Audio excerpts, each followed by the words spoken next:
Movie में खुद एक फिल्म को शूट किया गया है जिसमें एक ग्रुप हैलोवीन की रात एक होटल में जाते हैं। इस होटल का नाम वैसे तो एबरडॉन था, पर ये अपने शो के लिए बदलकर इसका नाम हेल हाउस रख देती है। शो की जब ओपनिंग थी, सुबह जब शो को सबको दिखाया जाना था, उससे पिछली रात हेल हाउस में 15 लोग मारे जाते हैं, जिनमें शो का ग्रुप और ऐसे ही कई सारे लोग शामिल थे। और इसकी वजह ये बताई गई कि इनकी सेट पर गैस लीक हो गई थी, कि असल वजह अभी तक किसी को नहीं पता। बस हमें यहाँ छोटी सी यूट्यूब वीडियो भी दिखाई गई जो उस वक्त किसी तरह शूट हो गई थी। हेल हाउस के बाहर बहुत सारे लोग खड़े थे जो अंदर जाना चाहते थे। फिर हमें एक लड़की और जोकर दिखाया गया जो ऊपर की तरफ भाग रही थी, वो काफी डरी हुई थी। साथ ही कैमरा में रिकॉर्ड के जरिए ये भी बताया जा रहा था कि यहाँ के बेसमेंट में ज्यादा गड़बड़ है। इस हादसे के कुछ साल बाद में एक लड़की डियान और उसका ग्रुप दिखाया गया जो इस मसले को सुलझाने की उस रात किया हुआ था। इस पर एक डॉक्यूमेंट्री फिल्म बना रहे होते। यहाँ कुछ लोगों के इंटरव्यू भी दिए जाते हैं। एक फोटोग्राफर का इंटरव्यू दिखाया गया जिसमें वो बता रहा था कि मैंने खुद हेल हाउस में जाकर तस्वीरें बनाई हैं जहाँ फर्श पर लोगों का खून पड़ा था, जैसे पता नहीं उन्हें कितनी बेदर्दी से मारा गया। वो बताता है कि बेसमेंट में जाने का जो रास्ता था,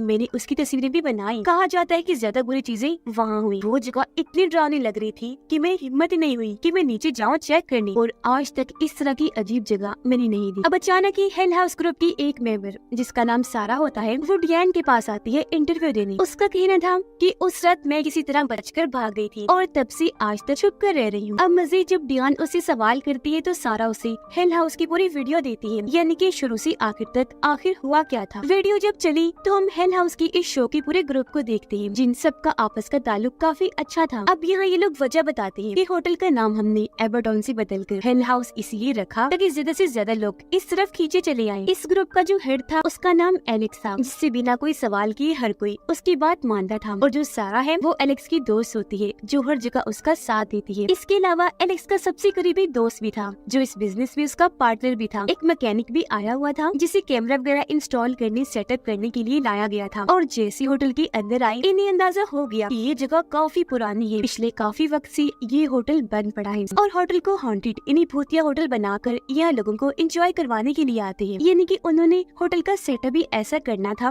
कि ये पूरा भूतिया लगता। साथ ही यहाँ का माहौल भी इनके लिए एकदम परफेक्ट था क्योंकि इन्हें हेल हाउस बनाने में ज्यादा मेहनत नहीं करनी पड़ेगी। इस बात से एलेक्स काफी खुश था। उसका कहना था कि ये जगह 100 से भी ज्यादा परफेक्ट है। जहाँ बाकियों को लग रहा था कि ये होटल अजीब है, डरावना सा है, तो उसका कहना था कि ऐसा कुछ नहीं है। जब ये लोग एटिक में गए और फोन पर एक दूसरे से बात कर रही थी तो इन्हें अपने पीछे से अजीब भूतिया आवाजें आने लगी। सिर्फ यही नहीं, जब ये सारे एलेक्स के पास वापस आए तो कैमरा में काली परछाई रिकॉर्ड हो जाती है जिसने काले रंग की हुडी अपने सर पे ले रखी थी। और अब ये लोग होटल की सबसे डरावनी जगह पर जाते हैं जहाँ पर बहुत सारा जिन भूतों को भगाने वाला और काले जादू का सामान पड़ा था, जैसे एक रिचुअल जादू का निशान स्टार था जो जादू में काफी मशहूर है। इसके अलावा कई सारे क्रॉस थी, जगह जगह बाइबल पड़ी हुई थी। पर ये सब देखकर भी एलेक्स कहता है कि डरने वाली कोई बात नहीं, ऐसे वैसा कुछ नहीं है। बाद में मैकेनिक और उसके साथी ने जगह जगह कैमरास को सेट कर दिया था ताकि हर चीज पर नजर रखी जा सके। पर यहाँ एक मसला था कि ये बेसमेंट में कैमरा नहीं लगा सकती थी, तो ये लोग फैसला करते हैं कि शो वाले दिन वहाँ किसी एक्टर या एक्ट्रेस को बिठा देंगे ताकि वो वहाँ नजर रख सके। और बस इसी के साथ यह भूतिया चीजें होना शुरू हो जाती है, जैसे की दरवाजे अपने आप ही खुलने और बंद होने लगते हैं। कैमरा रिकॉर्डिंग में बार बार कोई परछाई गुजरती है। इसके अलावा जब मैकेनिक अपनी वीडियो बना रहा था तो उसे अपने पीछे भी एक परछाई खड़ी हुई दिखती है। उसने पीछे मुड़कर देखा तो उसे लगा कि ये सारा होगी। अब एलेक्स अपने शो के लिए 2 एक्ट्रेस और एक एक्टर को चुनता है। इनमें से 2 जिनको बेसमेंट के लिए चुना गया था उन्हें वहाँ ले जाया गया। एक्ट्रेस यहाँ इस होटल की भयानक तारीख के बारे में बताती है कि होटल के मालिक ने एक दिन अपने कुछ लोगों के साथ यहाँ अपनी जान ले ली थी, क्योंकि कहा जाता है कि वो यहाँ एक शैतानी कल्ट ग्रुप को चला रहा था और उसने ये होटल किसी खास मकसद के लिए बनाया था, जो मकसद था कि बाइबल में कई जगह एबरडॉन को डीमन यानी शैतान बताया गया है जो हेल जहन्नुम के रास्ते का गार्ड है, वहाँ की देखभाल करता है। होटल का मालिक हेल का वो रास्ता बेसमेंट में खोलना चाहता था, इसलिए उसने इस होटल का नाम भी एबरडॉन उस डीमन के नाम पर ही रखा था। होटल की मालिक के ऊपर कई सारे मेहमानों को गायब करने का इल्जाम था, पर वो हमेशा बच जाया करता था। ना कुछ सुनने की बात भी एलेक्स बस यही कहता रहता है कि ये बस अफवाहें हैं। अब मैकेनिक को एक जोकर नजर आया जो बेसमेंट की तरफ जा रहा था, जिसे देखकर उसकी हालत खराब हो गई। पर जब उसने बेसमेंट की तरफ देखकर दोबारा जोकर को देखा तो अब वो मैकेनिक को ही देख रहा था, यानी कि वो जिंदा था जो उसे डराने की कोशिश कर रहा था। मैकेनिक को लगता है कि ये मेरे साथी की शरारत है। सच पता करने के लिए जब वो बेसमेंट में आया तो अब वहाँ एक नहीं 3 जोकर थी जो एक जैसी पोजीशन में बैठे हुए थे। जो चीज काफी अजीब थी, वो बहुत डर गया। ये देखकर उसकी हालत इतनी खराब हो गई कि वो जल्दी से कूदकर बाहर आ गया। उसे उल्टियाँ होने लगी थी, दरवाजे अपने आप ही खुल रहे थे, बंद हो रहे थे। अब वो इस सारी बातें जाकर एलेक्स को बताता है, पर उसने तो हर बार की तरह इस बार भी इस पे यकीन करने से साफ साफ मना कर दिया। उल्टा वो मैकेनिक को ही जुटला देता है, जिससे यहाँ उसका ये चेहरा भी सामने आता है कि एलेक्स कितना खुद गर्ज है। उसे सिर्फ अपनी और इस कंपनी की ही पड़ी है, उसे अपने बाकी ग्रुप की कोई परवाह नहीं थी। अब एक रात इन्हें फिर से जोकर दिखाई दिया, जो वही बेसमेंट वाले रास्ते पर खड़ा था, नीचे जाने की कोशिश कर रहा था। एलेक्स की दोस्त ने जब उसे देखा तो अजीब तो लगा, पर छूने पर वो सिर्फ स्टैचू ही था, इसलिए वापस उसे उसकी जगह पर ही रख आता है, यानी बेसमेंट में। लेकिन अब वो सारा को बड़ी अजीब हालत में देखता है। वो दीवार के पास जाकर किसी से बातें कर रही थी और लफ्जों को उल्टा बोल रही थी। ये देखकर एलेक्स का दोस्त फौरन उसके पास आकर सारा को संभालता है, जिससे वो वापस अपने होश में आ गई। ये लोग देखते हैं कि जोकर को जहाँ इन्होंने रखा था वो अब वहाँ पर है ही नहीं, जो चीज काफी चौंका देने वाली थी। पर इसे नजरअंदाज करके ये जो वापस आ रही थी तो देखते हैं कि डाइनिंग टेबल पर इनके लिए खाना सजा हुआ है और वो जोकर इनके लिए खाने पर इंतजार कर रहा है। वो सामने खड़ा था, जो चीज काफी डरावनी थी। अब इस सब की वजह से लोग अगले दिन एलेक्स को ढूंढते हैं, पर वो इन्हें कहीं नहीं मिलता। इन्होंने जब उसका कमरा चेक किया तो वहाँ एक डायरी मिलती है, जिस पर एलेक्स ने बेसमेंट वाले रेचल के निशान, जोकर, उल्टे क्रॉस और न जाने क्या क्या बनाया हुआ था। कई सारे मंत्र भी लिखे हुए थे। फिर सारा एलेक्स को ढूंढ लेती है और रोते हुए उसे सब कुछ बताने लगी कि मुझे यहाँ बहुत डर लग रहा है, ये जगह बहुत अजीब है। अब इनके शो के 3 दिन रह गए थे, पर मैकेनिक को अजीब लग रहा था। वो चाहता था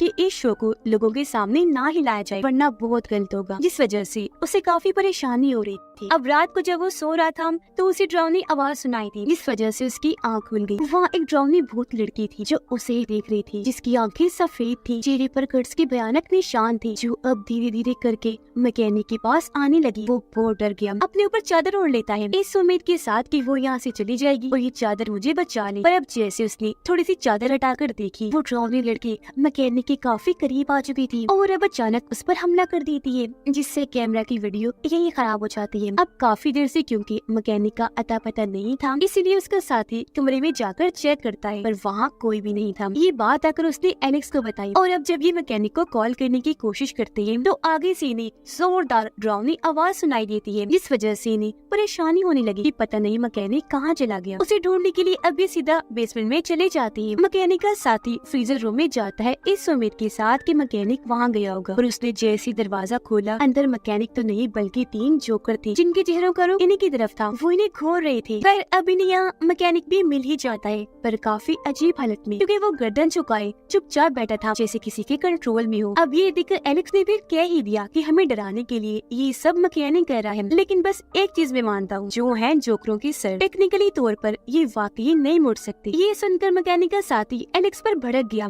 कहता है कि मैं तंग आ चुका हूँ, मुझे अब यहाँ काम नहीं करना, अब मैं जा रहा हूँ। जो कहकर वो यहाँ से बाहर चल दिया, जिसके पीछे पीछे एलेक्स का दोस्त भी जाता है। वो मैकेनिक के साथी को एक ऐसी राज की बात बताता है जो सुनकर मैकेनिक का साथी चौंक भी गया और फिर से काम करने के लिए राजी भी हो गया। पर आखिर में इन्होंने ये भी कहा कि सच में एलेक्स ने हमारी जिंदगी बर्बाद कर दी, जिसमें अब हम कुछ भी नहीं कर सकते। यहाँ हमने नोटिस किया कि जब से मैकेनिक बेसमेंट से वापस आया, वो अपने बिस्तर से ही नहीं उठा, वो वहीं पड़ा रहता है। जिसके बाद आखिर शो वाली रात आ ही गई, यानी कि अब सिर्फ कुछ ही घंटे रह गए थे हेल हाउस की ओपनिंग में। बाहर बहुत सारी ऑडियंस की भीड़ लगी हुई थी जो इस शो का हिस्सा बनने आई थी। इन लोगों के लिए एलेक्स और एक एक्ट्रेस बाहर आते हैं और अपने शो में इनका वेलकम करते हैं। और अब हम यहाँ पर फिर से शुरुआत वाले सीन में आ जाते हैं, जहाँ कुछ लोगों ने यूट्यूब की वीडियो बनाई थी। ये वहाँ की फुल वीडियो है। एलेक्स एक्ट्रेस को उस स्टार वाले निशान के सामने बांध देता है और सामने एक्टर को जोकर बनाकर बिठा देता है, ताकि वो हर चीज पर नजर रख सके और एक्ट्रेस की भी देखभाल कर सके। अब सारे लोग हेल हाउस में आना शुरू हो गए, जबकि एक्टर जो जोकर बना हुआ था वो बेसमेंट से बाहर आता हुआ दिखता है, जो बेहद डरा हुआ था। और यहाँ हैरान करने वाली बात ये कि इसके 9 दिन बाद उसकी लाश अपने कमरे में से मिली थी। सारा भी डरी हुई ऊपर भाग रही थी, जिसे हमने शुरुआत में भी देखा था। अब बेसमेंट में हमने देखा कि वहाँ एक अजीब सा इंसान आया है, जिसका चेहरा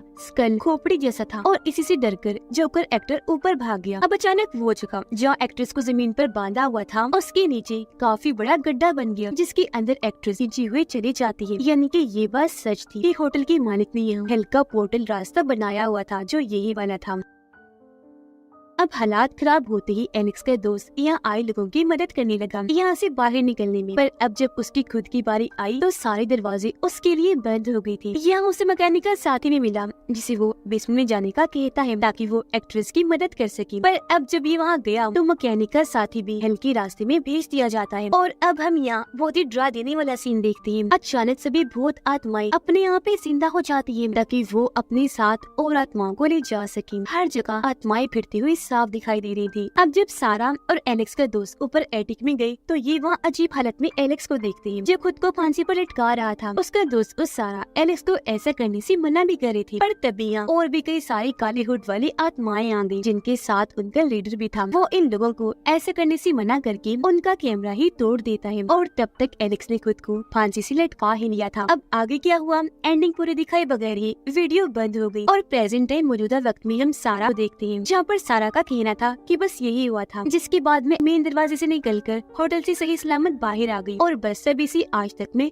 छुपी हुई थी। इंटरव्यू का वक्फा लेती है ये कहकर कि बाकी का इंटरव्यू में बाद में दूं जो तुम मेरे कमरे में आकर ले सकती हो। कमरे का नाम है टोसी। फिर सारा कुछ वक्त के बाद डियान और उसके साथियों को मैसेज करती है। वो इन्हें काफी कहती है कि आप लोगों को भी हेल हाउस में जरूर जाकर देखना चाहिए कि आखिर वहाँ पर है क्या। असल में वो इन्हें वहाँ जाने के लिए कैसे भी करके मनाना चाहती थी पर बिना सोचे समझे डियान और उसका कैमरामैन राजी हो गए कि ये वहाँ जाकर देखकर आएंगे। फिर एबर्टन होटल यानी हेल हाउस में जाने से पहले डियान उसी होटल में जाती है जहाँ पर सारा रुकी थी और जहाँ उसने बाकी का इंटरव्यू लेना था। ये वहाँ जाकर कमरा टोसी के बारे में पूछती है जिस पर मैनेजर का कहना था कि टोसी नाम का कोई भी कमरा हमारे होटल में नहीं है। पर जब उसने सारा के बारे में पूछा तो तब भी उसने यही कहा कि इस नाम की भी कोई लड़की हमारे होटल में नहीं रुकी। अब डियान का दोस्त जब बाकी वीडियोस को एडिट करता है तो उसे अंदाजा हो गया कि डियान ने होटल एबरडोन में जाकर कितनी बड़ी गलती कर दी है। असल में जब एलेक्स ने फांसी पर लटक कर अपनी जान ली थी उसके बाद सारा तो होटल से निकले ही नहीं बल्कि वो तो वहीं गिरकर बेहोश हो गई थी। फिर जब उसे होश आया तो वो कैमरा लेकर आगे बढ़ी जहाँ उसे कालीवुड वाली परछाई दिखी जिसके साथ ही वहाँ मैकेनिक भी सामने आ गया जो काफी अजीब बर्ताव कर रहा था। पर यहाँ सारा बिना सोचे समझे उसके गले से लग गई इस सोच के साथ कि चलो कोई तो यहाँ है उसके अलावा। पर इस चीज से मैकेनिक को गुस्सा आ गया। वो सारा को दूर हटाकर कैमरा से उस पर हमला कर देता है। काफी मार मार कर उसे बेहद जख्मी कर चुका था जिससे वो वहीं गिरकर बेहोश हो गई। अचानक वहाँ एक खतरनाक डीमन आया जिसकी भयानक आवाज भी हम सुन पाते हैं और अब वो सारा को खींचकर अपने साथ ले जाता है। ठीक इसी वक्त मैकेनिक ने भी अपना गला काट कर अपनी जान ले ली यानी कि इस मौके पर पूरा का पूरा ग्रुप ही मारा गया था। तो अब यहाँ सवाल ये उठता है कि जो सारा डियान के पास आई थी वो कौन थी। तो उसका सिंपल सा जवाब था कि वो इस भूतिया होटल की तरफ से भेजी गई आत्मा थी ताकि वो बाहर जाकर और लोगों को होटल के अंदर जाने का कहीं और होटल को ऐसी ज्यादा से ज्यादा आत्माएं मिलती रही जिससे यहाँ ये बात भी क्लियर हो गई कि हेल हाउस में इतने सारे लोगों को बुलाने का मकसद भी यही था कि उन सब की आत्माओं को जमा करके होटल को दी जाए। अब जब डियान एबरडोन होटल के अंदर आई तो उसे जमीन पर खून पड़ा हुआ दिखता है जिसे नजरअंदाज करके जब वो आगे बढ़ी एलेक्स का भूत इन पर नजर रखे हुए है जिसे ये लोग नहीं देख पाते। अब जब डियान आगे बढ़ रही थी तो उसके पास एडिटर साथी की कॉल आई जो उसे कहने वाला था कि वापिस आ जाओ और अंदर ना जाओ। पर डियान ने बदकिस्मती से वो कॉल नहीं उठाई। डियान और कैमरामैन जब ऊपर गई तो इन्हें यहाँ पर कमरा 2 से मिल जाता है जिसे खोलने पर अंदर सारा बैठी हुई थी और अब उसने जैसे मुड़कर देखा उसका चेहरा काफी खराब था जिसके साथ अचानक तो कालीवुड वाले लोग इनकी तरफ बढ़ने लगे और अब वो डियान और कैमरामैन को भी गायब करके अपने साथ ले जाते हैं। उनके जाते ही कैमरा एक जगह पर रुक गया। एकदम खामोशी शांति से छा गई क्योंकि अब होटल उन सबकी आत्माओं को ले चुका था जो सालों से उसका काम चलता आ रहा है लोगों की आत्माओं को खाने का। इस फिल्म की कहानी यहीं पर खत्म हो जाती है।